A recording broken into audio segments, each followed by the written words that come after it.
Hi, we're going to cover some things that are the instructor's standards that your book does not cover until chapter 3 or so. The intent of these is to make grading a little easier for us, or let's put it this way, a lot easier. Imagine if we have all of the students actually doing this assignment. I would have 80 some students turning this in at roughly the same time.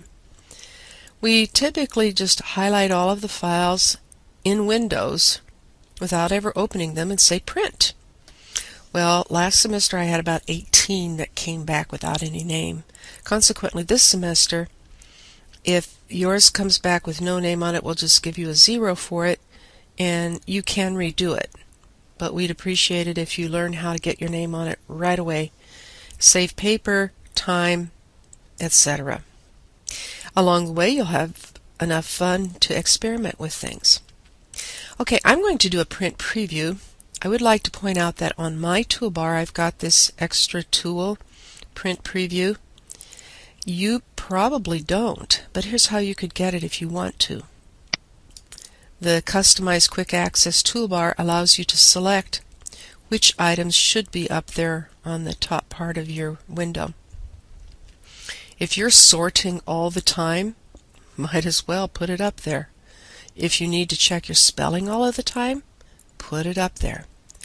So after this point, I will use that method to do the print preview. But in the meantime, if you don't have that on your toolbar, you click on File and then Print.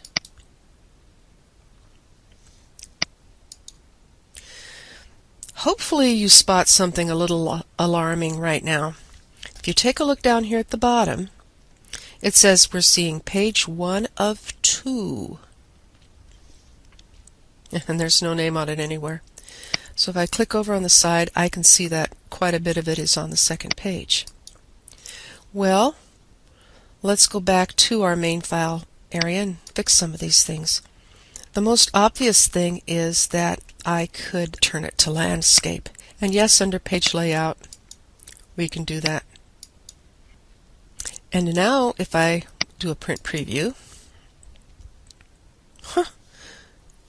look, it's all there, but it says page 1 of 2. How odd is that? Let me show you what's on page 2. We see an apparently blank page, but with a line on the left side. What's happening is, because we used Alt drag, it snapped to this line, and this line is actually into column I. So personal opinion, I always back it off just a little bit.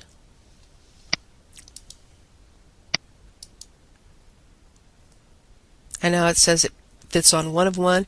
And can you tell, looking at that it's not quite over as far as it was? I don't think so. Another thing that we've noticed is that it will look one way on the screen and it looks a different way in the print preview, and you really can't do much about it. You have to decide which of the two you want it to be, lined up on the screen or lined up in the print. Let's go back to page layout. Notice how, because I have suppressed the ribbon so we could see more of it, when I click on a menu option, then the ribbon drops down over the worksheet. Oh, there's a dotted line over here. That's a sure indication to me that you have not done what I call make it fit on one page. There are 2 ways you can tell it to fit on one page. One is under File, Print, down here at the bottom, Scaling. You can tell it to fit on one page. See that? I'm not going to do that because I'm going to show you the other way. I don't care which way you do it. They both work. But under Page Layout, drop down, here, we can tell it to fit on 1 page wide by so many tall. So use that to control how it prints. If it goes to 2 page and 1 column, you can tell it, fit it on 2 pages wide, and it will make the adjustments accordingly. Unless, of course, your column widths are so bizarrely wide or something like that. But if they're just normal column widths, it works out pretty well. Under margins, you can choose to center it on the page horizontally. You don't have to do that until Chapter 3, but you may if you want to. Now, and here's how we're going to ask you to get your name on your assignment. Under Custom Header, put your student name there.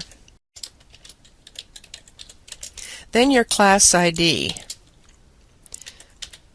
Since we have CSCIs and CISTs, I'm just going to put that down. You put your own class. Same with the rest of the number, then your section number, whatever your section number is.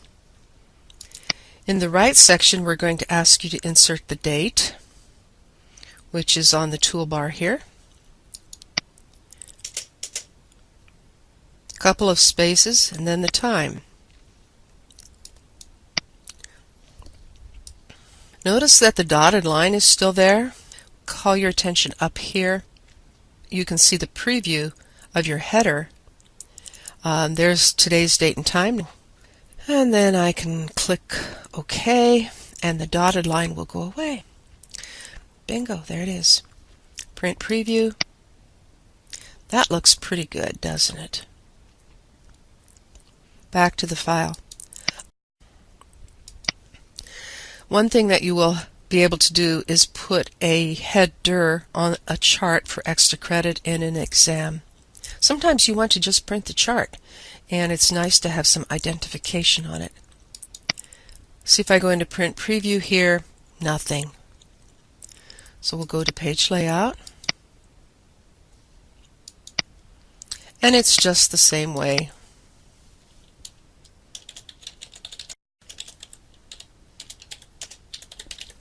I'm not putting anything specific. You would follow the rules, whatever they are. And now we can see that our chart does have header information. Okay, when you save it, be sure that you position your cell pointer in someplace reasonable. This is the basics of what we'd like to have you do. If you do not have your name in the header, your assignment will be rejected. The next video will cover the item called Formula Printout.